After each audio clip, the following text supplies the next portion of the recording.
All wrongy, how's it going guys? Smitty here, Victorian Strength Club, making another video, sitting in Mel's chair in the office. Got a nice little back support here actually.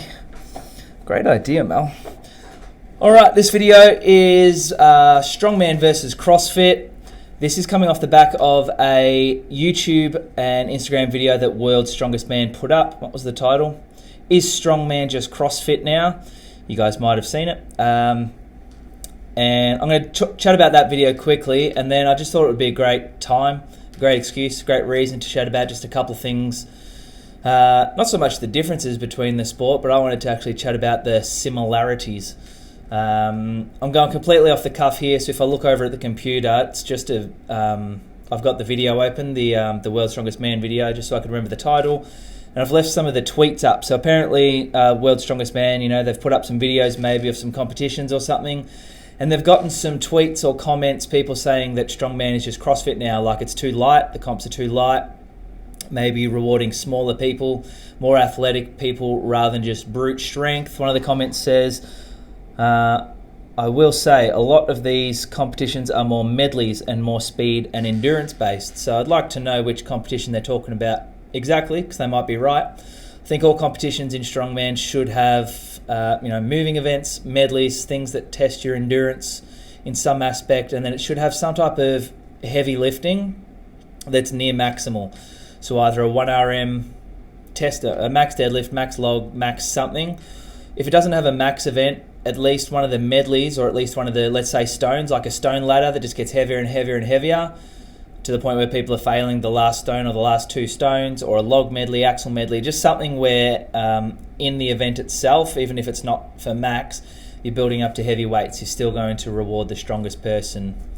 Anyway, the video, the strongmen, they've got Adam Bishop, who else was there? Singleton, Mitchell, and Terry Hollins. They were just saying how it's not true, it's not turning into CrossFit. If you look back at the 90s and earlier videos, like the 1990s, World's Strongest Man years and years ago, man, they were doing some weird shit back then. Like, it's definitely more strongman now than it was when it started, I reckon.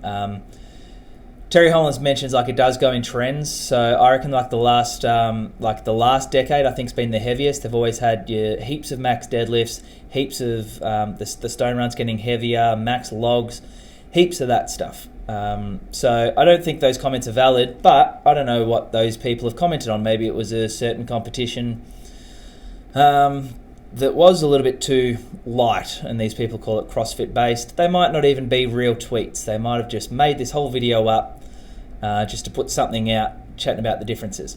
Anyway, I wanted to chat about the similarities between the two sports because I have a CrossFit background. I am a CrossFit certified trainer, for what that's worth. I've worked at 2 CrossFit gyms, competed, I don't know, maybe 6 times, something like that. Did okay. Still really like it, still watch a lot of videos, just by chance or serendipity. Got my Rich Froning CrossFit Mayhem shirt on today. Normally I wear this just to train arms in because it's normally a bit small for me and I feel good training arms in it, but I haven't trained my arms since I hurt my bicep, so lost a bit of size. It's not actually just fits well now, feels comfy. So yeah, I'm a big fan of both sports. I think there's a lot to learn from CrossFit for Strongman. I wouldn't say the opposite is true, where a lot of CrossFitters could learn too much from Strongman. They should definitely aim to get stronger. But a lot of CrossFitters are insanely strong, so I'm not going to really chat about that too much. What I will say is, I remember in CrossFit they've got like those 8, or is it 10? I haven't looked it up. They're tenets, if we want to speak like the Liver King. There are 8 things. You've got agility, balance, coordination, strength. I've never been good at remembering them. But they've got like 8 things to look for as far as fitness, and I think those things can all work for strongman. Agility, fitness, mobility, endurance, all those things a good strongman competitor should still aim to do. It's just that the time frames will be much shorter. So CrossFitters, the idea of fitness there is to be prepared for anything. So if you have a 5-minute event or competition, 10 minutes, 20, 30, 60, a whole day thing, you're prepared for anything. In strongman, it's great that the events are different every competition, but we're never going to have to do something for an hour. 90 seconds, normally the longest that we'll see, 75 to 90 seconds. A promoter might do something odd by doing something for 2 to 2.5 minutes, which I'm all for. So that makes the training, I don't know, just like a little bit easier. Like you don't have to vary things as much, and you can stay just within certain time frames. But that doesn't mean that there's no benefit to extending that a little bit, doing a 5-minute workout, doing a 6, 10, 12-minute workout, something like that for a strongman competitor, doing a 10-minute AMRAP, amazing. You get a lot of quality work in a short amount of time. The mental toughness, I love heaps of doing those WODs for strongman. Often in strongman, that last 10 seconds on an AMRAP, the last 10 seconds where you have to do one more rep, but you're fatigued and you kind of have that brain fade and you just don't want to do it, and you're like, oh, third place is okay if I don't do this rep. Those 10-minute WODs, they can really push you to pick up the barbell or pick up the stone, pick up the log when you're not ready, and train yourself to be in good positions for it. Can also help you get through a competition day. So long competition days, to me, that's an endurance event. Being able to stay alert or have enough energy reserves, nutrition reserves, mental focus from 8 a.m. in the morning or 6 a.m. when you got up, all the way to the last event at 4 p.m., something like that. If we look at the whole competition as an event itself, then you need to be on for 8 to 12 hours sometimes. So I wouldn't poo-poo everything that CrossFit does. I definitely don't. I love watching their videos, like their top tier athletes and the productions and stuff that CrossFit put up.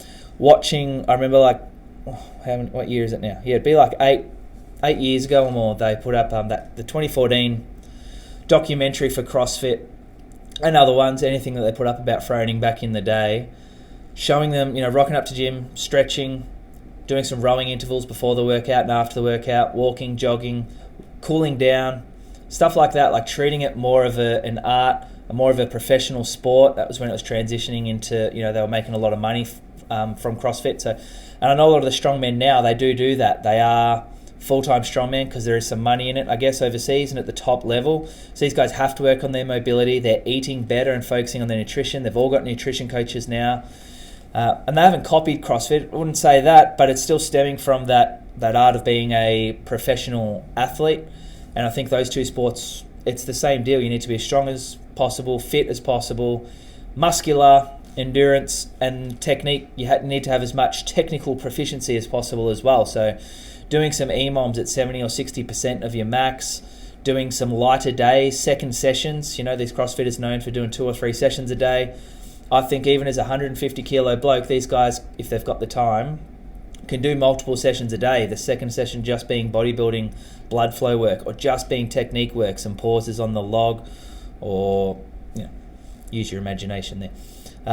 So they're definitely different sports. They definitely can work together. I found Strongman through CrossFit, and there's a bunch of us in Australia, so I'm sure overseas as well, but there's a bunch of us in Australia that are still at the sport that found it through CrossFit, and I'm sure those boys still implement some type of CrossFit strategies into their training. So I just wanted to bring that up because I think that there's something to learn. I don't think World's Strongest Man and Strongman is heading in a too CrossFit-y direction or anything. I know like Novikov won 2 years ago, being one of the lightest there, and there's a lot of light people winning on endurance or speed events. But I've seen Novikov beat Shaw on like heavyish yoke events. That Kevin Farris, I'm pretty sure, did well on one of the frame events, like a grip event, the farmers carry thing. I think he smashed everyone. He was the lightest there, 120 kilos or something like that. So I think it's cool to show that you don't have to be massive to win the sport. I think that would help. What am I trying to say? It would help bring people into the sport. Like the reason I think CrossFit is so much bigger, one of many reasons, the reason why CrossFit will be so much bigger is because it can appeal to the everyman, the every woman, if that's a word. You've got people with abs, you've got people that stand out to the eye, sex sells kind of thing. Whereas strongman, like it's a feat of strength. Like these guys and girls are monsters to get to that top level and be up there. They're giants, and it's not quite achievable. But people don't know that there's weight categories in strongman now, and that we can kind of blend CrossFit a little bit more with strongman. You can have abs, you can have biceps and train biceps, you can train clean and jerk and snatches. Your conditioning work can have wall balls and butterfly pull-ups if you already know how to do them, and it can still benefit your strongman training if you do it in the right way and in the right amounts. That's my thoughts on CrossFit and strongman. Let me know what you think below. If you think one of them's shit and one of them's good, that's totally fine. And I'll chat to you guys on the next video. I hope you have a good day.